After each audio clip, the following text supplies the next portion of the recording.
શાળા કે જ્યાં માતા પિતા પોતાના સંતાનોને વિશ્વાસ સાથે મોકલે છે, કારણ કે તેમને લાગે છે કે તેમનું બાળક શાળામાં હોય કે શાળાના વાહનમાં હોય તેની જવાબદારી શાળાની છે.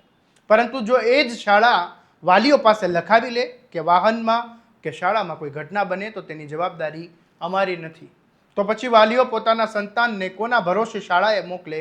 આ સવાલ ઊભો થઈ રહ્યો છે સુરેન્દ્રનગરના માલવણ પાસે આવેલી ઓમ શાંતિ વિદ્યાલયમાં. એક વિવાદ થયો અને વિવાદ થયો જેના કારણે સરપંચ સહિતના વાલીઓએ ભારે હોબાળો મચાવ્યો. શું છે સમગ્ર મામલો? આવો વિગતે વાત કરીએ આ અહેવાલમાં.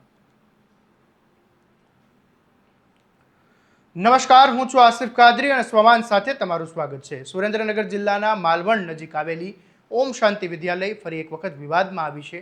આ વખતે મુદ્દો વિદ્યાર્થીઓની સલામતીનો છે. શાળા સંચાલકોએ સ્કૂલ વાનમાં જતા વિદ્યાર્થીઓ અને વાલીઓ પાસે એક લેખિત સંમતિ માંગવાનું શરૂ કર્યું છે, જેમાં જો સ્કૂલના વાહનમાં કોઈ અકસ્માત થાય કે દુર્ઘટના બને તો તેની જવાબદારી શાળાની નહીં પરંતુ વાલીઓની રહેશે. તેવો મુદ્દો સામે આવતા વાલીઓમાં આરોપ થયો છે કે આ વાત સામે આવતા જ મોટી સંખ્યામાં અમે લોકો અને ગામના સરપંચ સાથે મળીને શાળાની બહાર એકઠા થયા હતા અને ભારે વિરોધ નોંધાવ્યો છે. વાલીઓનું કહેવું છે કે જ્યારે સ્કૂલના વાહનમાં સંપૂર્ણ પૈસા અમારી પાસેથી લેવામાં આવે છે ત્યારે બાળકોની સલામતીની જવાબદારી પણ શાળાના સંચાલકો અને વાહન સંચાલકોની જ હોવી જોઈએ. કોઈપણ જવાબદારીમાંથી બચવા માટે વાલીઓ પાસેથી આવી બાહેંધરી લેવાય તે યોગ્ય નથી. સ્થાનિકોના કહેવા પ્રમાણે વિદ્યાર્થીઓ શાળાના કેમ્પસમાંથી સ્કૂલના વાહનમાં બેસે કે પોતાના ઘરે પહોંચે ત્યાં સુધીની તેમના સુરક્ષાની સંપૂર્ણ જવાબદારી શાળાની હોવી જોઈએ. જો આ જ જવાબદારીમાંથી શાળા મુક્ત થવાનો પ્રયાસ કરશે તો પછી વાલીઓ પોતાના સંતાનોને શાળામાં મોકલશે કેવી રીતે?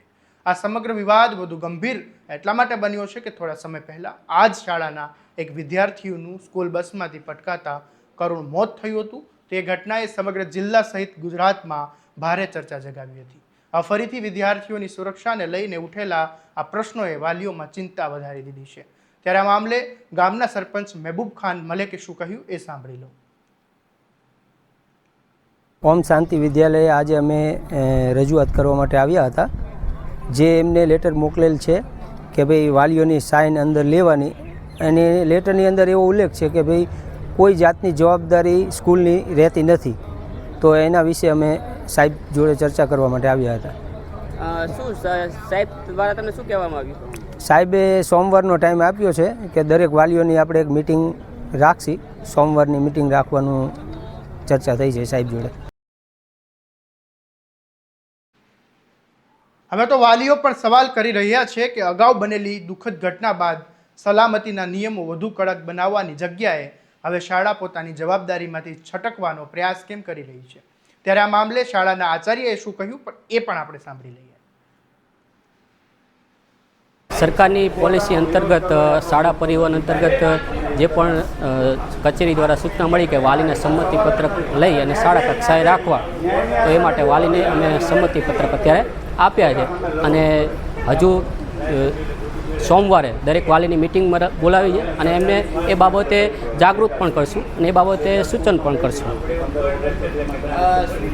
સ્કૂલ દ્વારા શું લેટર પેડ આપવામાં આવ્યો? સ્કૂલ દ્વારા સંમતિપત્રક આપવામાં આવ્યું હતું કે વાલીને જે હું મારી જોખમે કે મારા બાળકને અહીંયા શાળાએ મોકલું છું, સંમતિ આપું છું એ માટે.